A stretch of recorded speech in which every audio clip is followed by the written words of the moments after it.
Hello, dear friends. Welcome to Kardec Radio, where we are here to nourish our souls.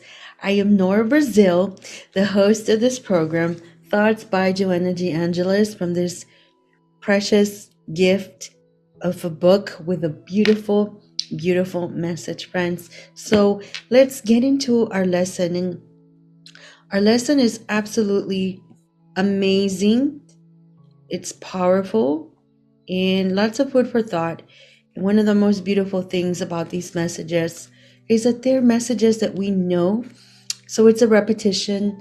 It's for us to remember, right? We want to have that archive in our system.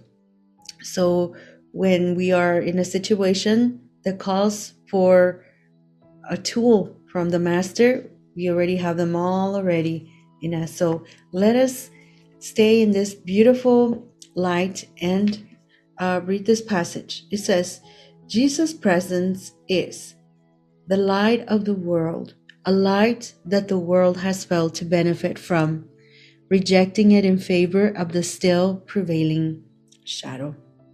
Here we have lots to process, right? Because we know there is a light, but Joanna is saying, yet, even though there's a light and the light is there for us, what is happening to us, right?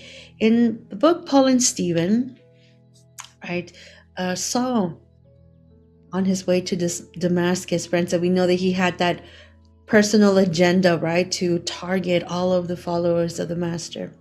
He had an encounter with this light, this Jesus, right? And we know that he temporarily loses his physical sight. And through that experience, he finds Jesus. He finds himself, and Ananias helps him regain his sight and confidence and so many other things. It's good to read the book, friends, but the message here is that sometimes we think that we are in the light, but we have so much pressure from society.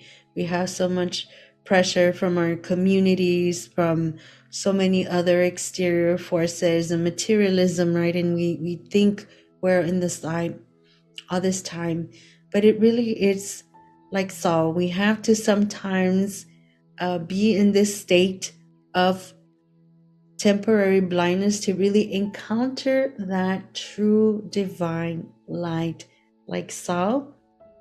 And then, friends, we can begin to really benefit. As Joanna says, we can benefit.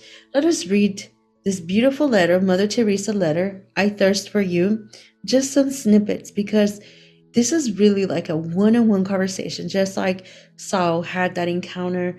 Mother Teresa also has shared that one-on-one with Jesus, with the Master. And in this letter, it is so touching because it's like Jesus talking to us.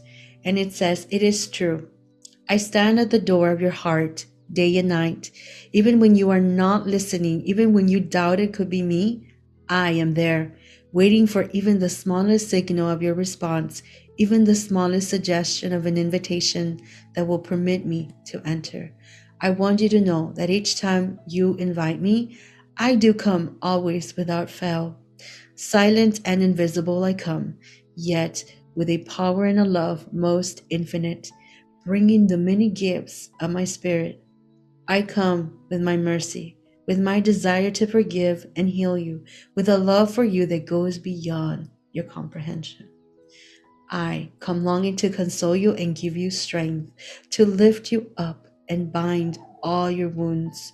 I bring you my light to dispel your darkness and all your doubts.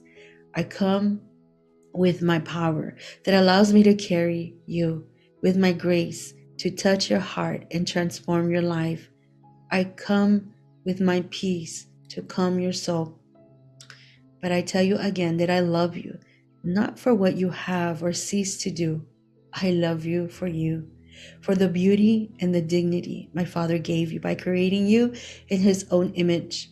It is a dignity you have often forgotten, a beauty you have tarnished, but I love you as you are." Friends, what a touching letter. right? Imagining ourselves. Once again, as Joanna says, let us step into this light. Let's not be afraid, because that letter, right, in human language for us to understand, it is the language of the light. It's the language of Jesus, which is only love and compassion. So what are we waiting for, dear friends? Jesus, right, friends, he's counting on us to be that light, especially during these times. Friends, let us sing a beautiful song. And as we're singing, let us imagining ourselves just being a light. Let's grab the guitar. All right, dear friends, let us share the screen. All right, dear friends, here we go. As we're singing Follow the Sun, it's a beautiful song. Let us imagining ourselves having this conversation with Jesus one-on-one, closing our eyes and trusting this light, and just knowing that we are safe in this space.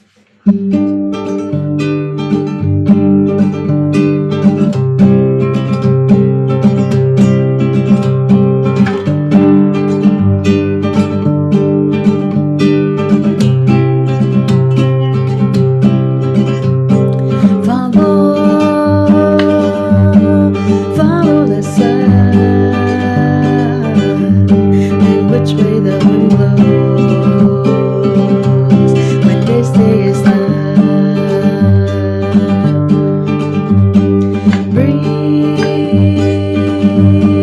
Breathe in the air, set your intentions, dream with care. Tomorrow's a new day for everyone.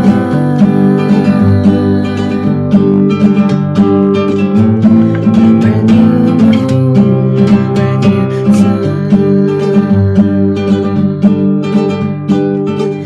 When you feel love coming down on you like a heavy weight, when you feel this crazy society heading to the strand,